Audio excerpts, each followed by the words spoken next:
There is a specific kind of silence that follows the closing of a laptop or the setting down of a phone after hours of doing everything except the one thing that matters. It isn't a peaceful silence. It's heavy, thick with a familiar low-grade fever of guilt. You look at the clock and realize the window has closed, the energy is gone, the opportunity for today has dissolved into the carpet, and once again, you are standing in the wreckage of a day you intended to use differently.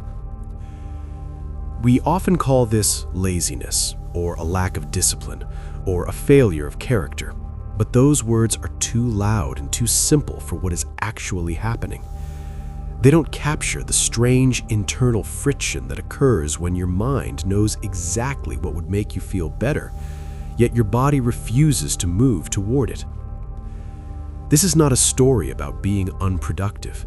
It is a story about the sophisticated ways we protect ourselves from the very things that are meant to save us. We delay the help, the work, and the change, not because we are weak, but because we are afraid of what happens if we actually succeed at becoming someone new. We live in a world that treats our behavior as a series of simple switches, on or off, disciplined or lazy, motivated or stagnant.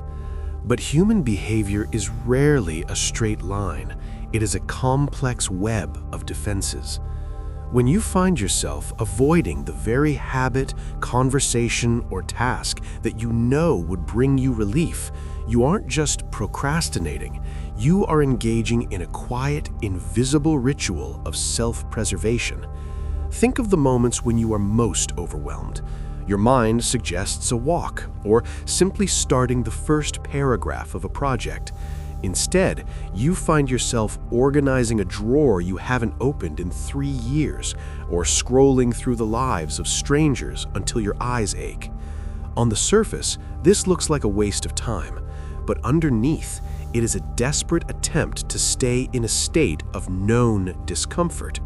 The current pain of your situation is familiar. It's a weight you've learned how to carry. The help, the thing that would actually change your circumstances, represents the unknown.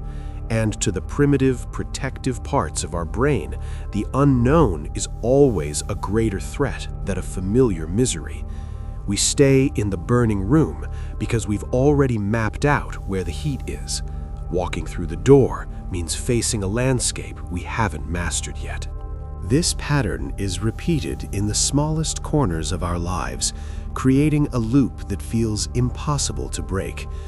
You know that getting to bed earlier would solve the exhaustion that haunts your mornings, yet you stay up late, watching clips of things you don't even care about. You know that a difficult conversation would clear the air in your relationship, yet you choose the suffocating tension of silence instead. We tell ourselves we are waiting for the right time or for more energy, but energy is a byproduct of action, not a prerequisite for it. By waiting for the feeling of readiness, we are actually waiting for a ghost that never arrives. This repetition is a way of maintaining our current identity. If I am the person who is always tired, or always stressed, or always just about to start, I know who I am. If I actually do the thing that helps, I lose that identity. I become someone who no longer has an excuse. I become someone who is responsible for their own success. That transition is terrifying. It is the weight of potential, and most of us would rather carry the weight of regret than the weight of our own untapped potential. We continue this cycle because it offers a very specific, very addictive emotional reward, the relief of not yet. In the moment you decide to push the task to tomorrow, you experience a tiny chemical surge of freedom. The pressure vanishes. For a few minutes, or perhaps a few hours, you can breathe. You've successfully negotiated with your anxiety and won a temporary truce. But this truce is expensive. You aren't actually resting, you are just accumulating debt. The psychological cost of not doing is far higher than the physical cost of doing. When you are in the middle of a difficult task, your mind is occupied. When you are avoiding a difficult task, your mind is divided. One part of you is trying to enjoy the distraction, while the other part is constantly checking the clock, tallying the lost time, and whispering insults about your lack of resolute. This creates a state of chronic internal static. It wears down your nervous system more than the work ever could. We think we are saving energy by delaying, but we are actually leaking it through 1,000 tiny holes of self-reproach. The hidden reality is that our avoidance is often a shield for our perfectionism. We delay the thing that would help because as long as we haven't done it, it still has the potential to be perfect. The moment we start, we have to face our own limitations. We have to face the fact that our first draft might be mediocre, or that our first workout will be embarrassing, or that our first attempt at a new boundary will be clunky and awkward. We delay to keep the dream of our ideal self intact. As long as I don't start the business, I am a potential entrepreneur. As soon as I start, I am just a person struggling to make a sale. We choose the safety of being a maybe over the vulnerability of being a now. This is the invisible wall. We are protecting an image of ourselves that doesn't exist at the expense of the person who actually does. We are choosing a beautiful lie over a messy, functional truth. But there is a turning point in this realization, one that doesn't require a surge of inspiration or a complete life overhaul. It starts with the uncomfortable admission that your current stuckness is serving a purpose. Ask yourself, what does staying like this protect me from? Does it protect me from the fear of failing? Does it protect me from the fear of being judged? Does it protect me from the responsibility of having to maintain a higher standard once I achieve it? Once you name the fear, it loses its status as an objective fact and becomes what it truly is, a feeling. Feelings are not instructions, they are just weather. You can be afraid of the work and still do the work. You can feel the resistance and still move your hands.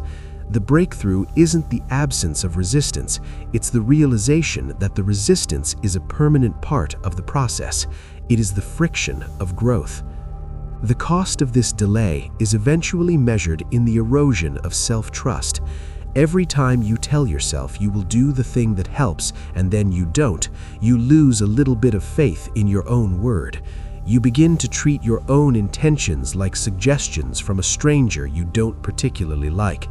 This is the deepest wound.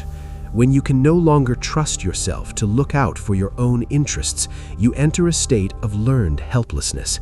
You start to believe that change is something that happens to other people, or something that requires a level of willpower that you simply weren't born with. But willpower is a finite resource. It's a battery that drains. The people who seem to do the thing aren't relying on a larger battery. They've simply stopped negotiating. They've recognized that the moment of decision is the most dangerous part. If you have to decide every morning whether or not you're going to do what helps you, you will eventually lose. The goal is to move the action out of the realm of decision and into the realm of identity. The shift happens when the pain of staying the same finally exceeds the pain of the effort. But we don't have to wait for a rock-bottom moment to find clarity. Clarity can be found in a quiet observation of the clock. It can be found in the realization that you are not waiting for the right time, because the right time is a fictional concept designed to keep you comfortable. There is only now and later is where dreams go to be forgotten. The adjustment we need is not a grand leap, it is a series of microscopic movements. If the task is too big, it's because your ego is trying to do it all at once to prove something. Shrink it. Shrink it until the resistance disappears. If you can't write the report, open the document and type one sentence.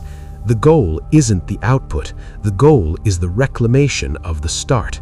You are teaching your nervous system that it is safe to move. You are proving to yourself that the world doesn't end when you stop avoiding. This is the still doing philosophy. It is the acceptance that you will likely have to have this same battle with yourself tomorrow, and the day after that, and the day after that. There is no finish line where you suddenly become a person who never procrastinates or never feels afraid. There is only the ongoing practice of noticing the resistance and choosing to move anyway. You are a work in progress, and the progress is often ugly, stuttering, and filled with regressions. That doesn't mean it isn't happening. Even in the days where you fail to do the thing that helps, you are learning about the shape of your own shadows. You are gathering data. You are seeing the patterns more clearly. When you eventually do sit down to do the work, or go for the walk, or have the conversation, you'll notice something strange. The thing you were avoiding was never as painful as the act of avoiding it. The monster was always the shadow on the wall, not the thing in the room. There is a profound sense of relief that comes not from the completion of the task, but from the cessation of the war with yourself. In that moment, the fever of guilt breaks. You realize that you are capable of taking care of yourself, even when you don't feel like it. You are not a finished product, and you're not a broken machine. You are a human being in the middle of a very long, very complex process of becoming. You are still learning how to handle the power of your own agency.